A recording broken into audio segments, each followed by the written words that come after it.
دیکھو بھئی ایسے ایسے جاہل لوگوں کے بہکائے میں نہ آئیں کہ تم سے کوئی کہنے لگے بھئی تو کنویں میں کود جا، تو اگر اللہ کی بات کر رہا ہے تو تو کنویں میں کود جا، پھر میں دیکھتا ہوں کہ تیرا اللہ تجھے کیسے بچائے گا۔ یہ جاہل پنے کی باتیں ہیں۔ اس سے جو ہے ہم ایک واقعی سے سبق حاصل کریں کہ عیسیٰ علیہ السلام سے ایک کافر نے کہا کہ اس کھائی میں کود کر کے دکھاؤ، پھر میں دیکھتا ہوں کہ تمہارا خدا تمہیں کیسے بچاتا ہے۔ تو عیسیٰ علیہ السلام نے فرمایا کہ مالک اس دنیا میں بھیج کر، میرا مالک اس دنیا میں مجھے بھیج کر میرا امتحان لے رہا ہے، میں مالک کا امتحان نہیں لے سکتا، میری اتنی ہمت نہیں ہے، تو مالک میرا امتحان لے رہا ہے کہ میں مالک کا امتحان نہیں لے سکتا۔ میں خواہ جو ہے تو میں کنویں میں کود کے دکھاؤں اور پھر مالک کا میں امتحان لوں مجھے بچاتا ہے کہ نہیں بچاتا۔ مالک میرا امتحان لے رہا ہے، میں مالک کا امتحان نہیں لے سکتا۔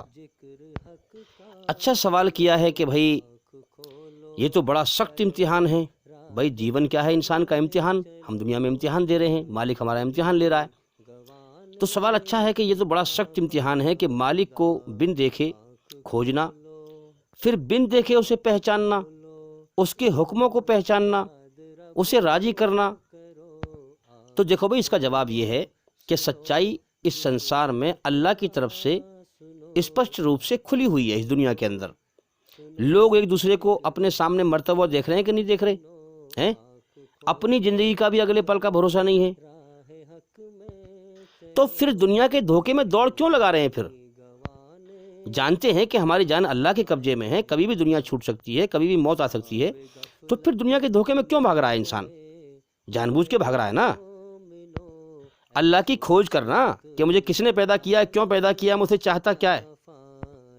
دنیا کی چھوٹی ہی زندگی ہے، وہ بھی دکھوں میں، غموں میں، مصیبتوں میں، بیماریوں میں، خطروں میں، موت میں گھری ہوئی ہے، جو کبھی بھی ختم ہو سکتی ہے۔ تو کم سے کم جیون کا مقصد جاننا، غور کرنا، اور پھر جب اللہ کے لیے کوشش کرے گا انسان تو اللہ تعالیٰ راہ دکھا دے گا اسے۔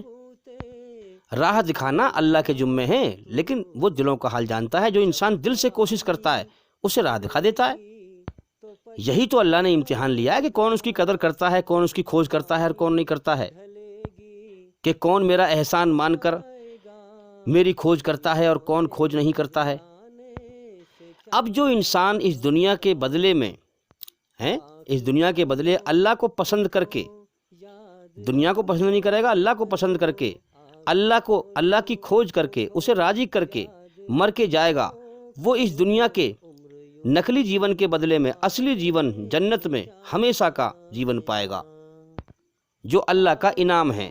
اور جو انسان دنیا کے کھیل تماشے میں لگ کر اللہ کی ناشکری کر کے اللہ کو بھول کے مر جائے گا، وہ نرک کی آگ میں سجا پائے گا۔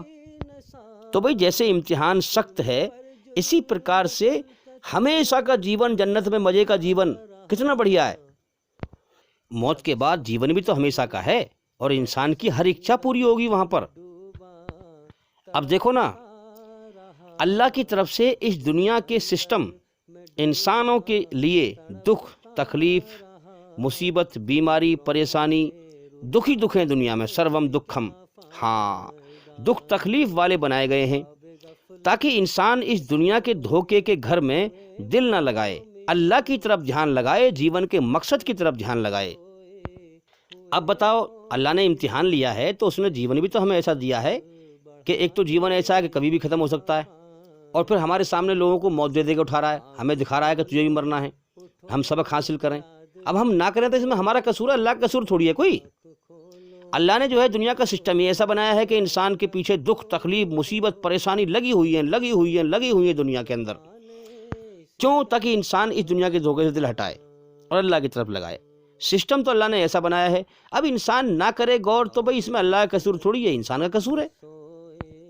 جان رہا ہے، دیکھ رہا ہے کہ دنیا دکھوں کا گھر ہے، بیماریوں کا گھر ہے، خطروں کا گھر ہے، موت کا گھر ہے، دھوکے کا گھر ہے، پھر بھی یہاں دل لگائے پھر رہا ہے، تو بھئی اس میں اللہ کا قصور تو ہے نہیں۔ میں بتاؤں آپ کو بات، اللہ نے تو پورا ذریعہ بنایا ہے کہ تو تاکہ جیون کے مقصد پر غور کرے۔ یہ جیون بیکار ہے، کبھی بھی ختم ہو سکتا ہے، اپنے مالک کی طرف دھیان لگائے اور موت کے بعد کی زندگی کی تیاری کرے، اس کو سمجھ کر۔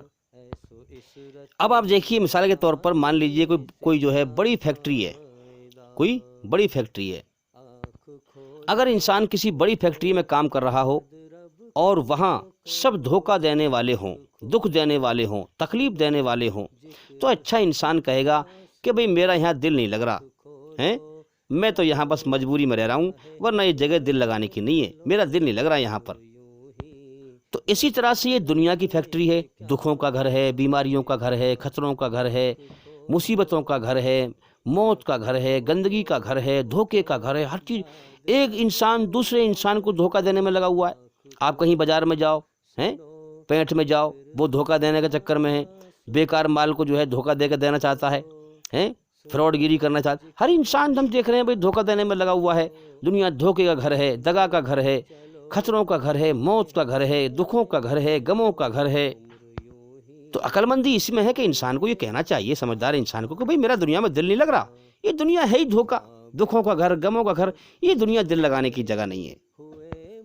تو جو انسان اچھا اور سچا ہوتا ہے، جو ایمان حاصل کر لیتا ہے، وہ سمجھ جاتا ہے دنیا کی حقیقت، اور پھر وہ یہاں دنیا میں دل نہیں لگاتا، پھر وہ مجبوری میں دنیا میں رہتا ہے، اپنی ضرورتیں پوری کرتا ہے جب تک اللہ کا بلاوا نہیں آتا۔ مگر ہم کیا کریں کہ زیادہ تر انسانوں کی بھیڑ اس دنیا سے دل ہٹانے کو تیار نہیں ہے۔ انسان اس دنیا سے دل ہٹا کر دنیا بنانے والے اللہ کی طرف لگانے کو تیار نہیں ہے۔ تو میرے بھائیوں، اس دنیا سے دل کو ہٹاؤ، یہ دنیا دھوکہ ہے، یہ جیون دھوکہ ہے۔ اپنے مالک کی کھوج کرو، اس کا گیان حاصل کرو۔ ہمارے چینل کے اندر جا کر کے ایک ایک کر کے سبھی ویڈیو دیکھیں اور سنیں، اور لگاتار سنتے رہیں تاکہ آپ جلدی سے جلدی اندھکار سے نکل کر روشنی میں آئیں۔ امید کرتا ہوں کہ سوال کا جواب ہو گیا، اور بھئی انشاءاللہ زندگی رہی تو پھر ملاقات ہوگی۔ السلام علیکم ورحمۃ اللہ وبرکاتہ۔ اللہ کے آگے صاف دل سے توبہ کرو، امید ہے کہ وہ تمہارے گناہ تم سے دور کر دے گا اور تم کو جنتوں میں جن کے نیچے نہریں بہہ رہی ہیں داخل کرے گا۔